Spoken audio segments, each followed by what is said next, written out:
Hi there and welcome back to Japan and to something that has been a long time coming. Now, especially if you've been following this channel for a while, you know that Scandal is a name that comes up a lot. It's a group that I've really wanted to cover on this channel for many reasons, and as a group of which we have quite a few fans on this channel, despite the fact that I haven't really been able to cover much of Scandal. And I'm just going to say quickly before we go any further on this, that is because of, if you aren't aware, the fact that Scandal are connected to a record company who are, shall we say, not very keen on the 21st century idea of sharing music via reaction videos or reviews. So, you know, it's been very difficult to do, but it's something that I've desperately wanted to do, not just because of the number of fans we've got on this channel constantly talking about Scandal, especially on our Discord. There's always conversations about Scandal and I want to join in, but I just can't, because I've always been saying to myself, don't ruin it, you're going to get around to listening to Scandal somehow. Anyway, I've waited long enough for them to try and change over to a situation where their legal situation was better with copyright strikes, but it never really happened.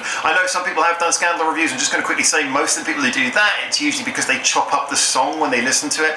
I'm sorry, that's not what we do on this channel. You've got to listen to the song properly. I don't really want to stop and start songs. It's not a proper way to do reactions in my personal opinion, and it certainly doesn't give you a proper chance to listen to the song with perspective. Now, just before we get into this first review, I wanted to have a quick talk through to why this was such a special thing for me to do, beyond, like I say, the fact that we have so many people talking about Scandal on the channel, and two of our closest followers and helpers on the channel are actually massive Scandal fans. Now, the reason for me is because I first came to Japan back in 2006, I believe it was, and you know, after that I came and went a little bit before I started being here more long term, recently, a few years ago. But I remember, I think it was in 2008, correct me if I'm wrong, I remember in 2008, I believe, was when they first came out, and their names and their faces were everywhere. That image of them in the sort of the schoolgirl outfit look with the dark black hair that was so traditional when they first started out was something that you just saw everywhere. So many magazines. If you went into any music shop, there they were. When you looked into the magazines in the convenience stores, there they were on all of the music magazines. They were a massive thing when they first came out.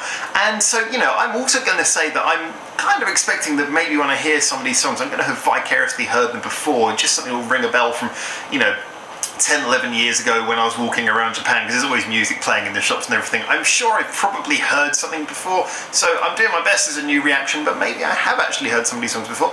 Anyway, so it was a huge thing, but it was something that I never really clicked with at the time. I must admit, at the time, I was a bit younger, I was a bit easier to be biased about things, and I suspect the fact that they had the sort of schoolgirl outfit thing probably put me off. I probably didn't take them seriously, which is, you know, I know it's a terrible thing to do, but I wasn't so familiar with Japanese culture, I wasn't so familiar with why that sort of thing is, you know, it's not quite as weird as if you were in a Western country and you had a rock band dressed up in school outfits. I think the whole cultural attitude towards it is a little bit different. So, you know, when I first saw them, I didn't really give them a chance, and since then it's been a group who I've really wanted to listen to, especially since doing this channel, because a lot of the music that I like, and we listen to so many different types of music, and I personally love so many different types of music. I've worked with so many different types of musicians and in the studio with so many different types of people, and I just love getting involved in those kinds of things. But there is a bit of an affinity for these all-female Japanese sort of rock bands with a bit of a pop twinge, you know, the ones who know how to throw in those little pop elements and make it more fun than just a straight rock song. And Scandal are one of the, if you like, one of the most quintessential examples of that, and I say this more by reputation and obviously knowing.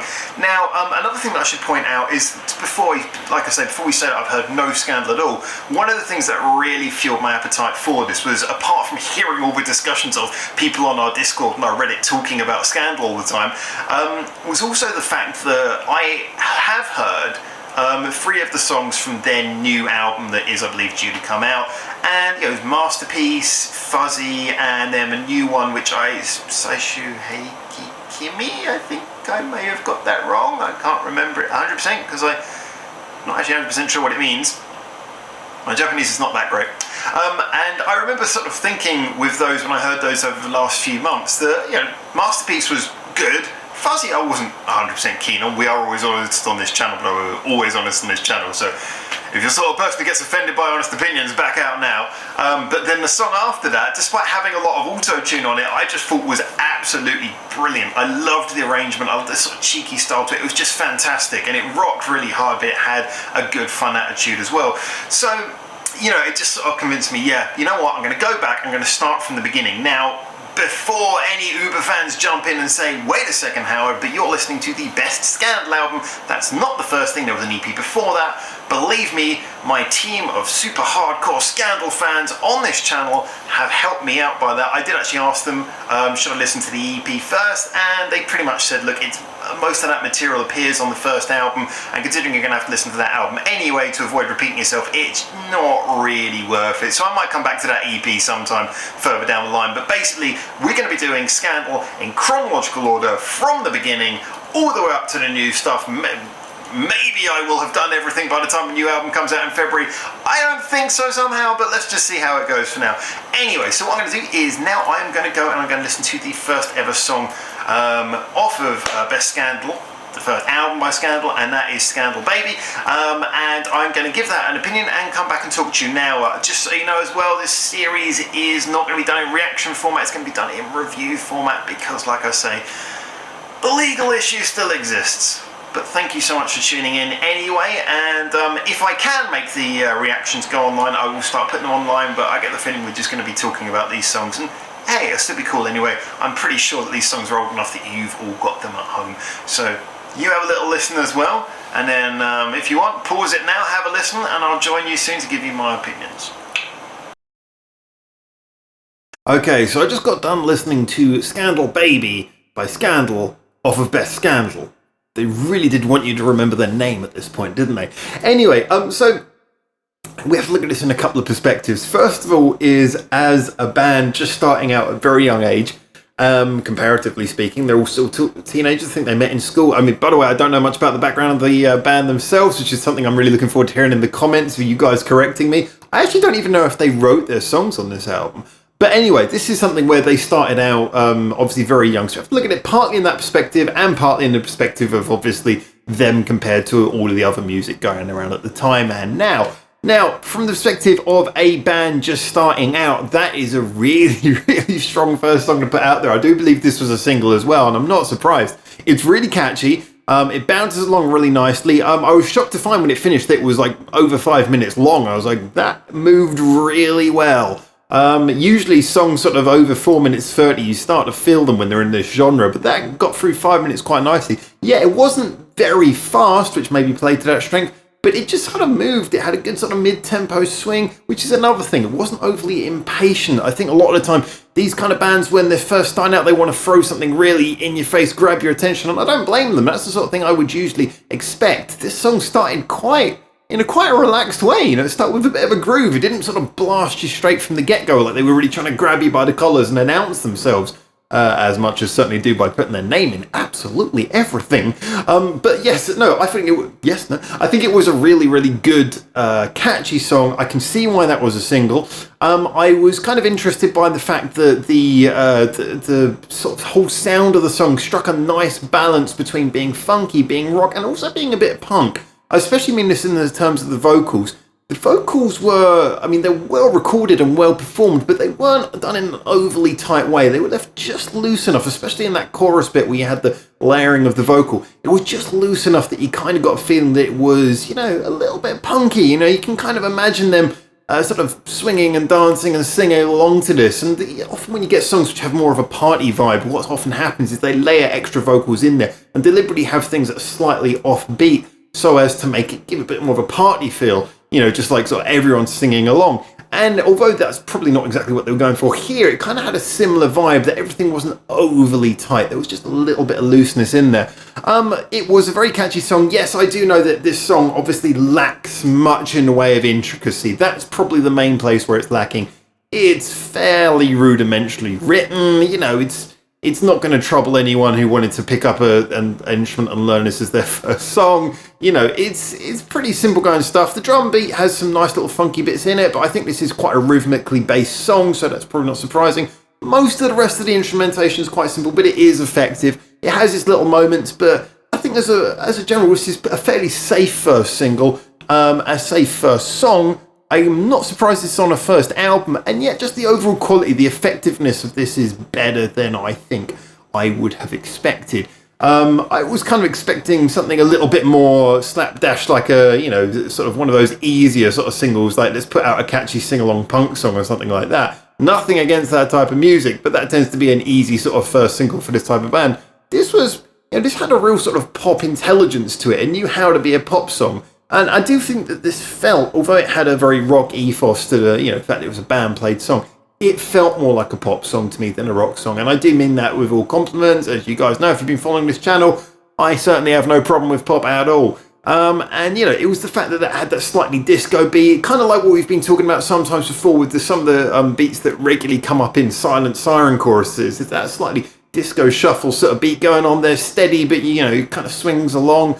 And then the instrumentation was quite sharp and had a good sort of balance to it, but it was all stabby. It wasn't strumming and heaviness. It was more about sort of, accenting the rhythm. Now, I did also want to give a quick mention to the fact that the bridge was really interesting. A lot of the time, obviously, when it comes to the bridges of the song, and in case you're not familiar with what that means, usually a song is verse, chorus, and then the bridge is usually that bit in a normal sort of pop song arrangement that appears between the second chorus and the last chorus. In that little bit of this song, it went in a nice direction. The song had, like I said, been quite sharp and bouncy, a lot of high-end EQ sounds. The drum was doing that sort of kick, hat, snare, hat, boom, boom, but faster and more talented than what I just did. It was going for that slightly higher, clicky sort of, how to word this? Yeah, like I say, higher frequency sound, which kind of gives things a little bit more bite. When it went into the bridge, it did settle down into a slightly rockier feel. The bass came up a little bit, the guitars went down into slightly more of a thicker place. And that was a nice way of switching up the whole feel of the song when it got to that point. I mean, again, a lot of people, especially with this type of thing, when you've got a good groove going on, a lot of bands would just settle and say, well, hey, we've got a good groove going on here, let's just do something where the guitarist plays a solo that is basically just them copying the chorus melody, and then we'll go back and do another chorus. And that happens a lot, especially, that's like an old trope from old rock and roll, all the way back to the 50s, which was charming at a point, but now, unless you do it right, can get a little bit old and a bit long in the tooth. And I would have actually not been surprised at all if they just kept the same groove they'd so successfully been doing throughout the song going in the bridge, and then just done something really easy just to sort of give themselves a bridge, just some sort of really lame solo. But they didn't.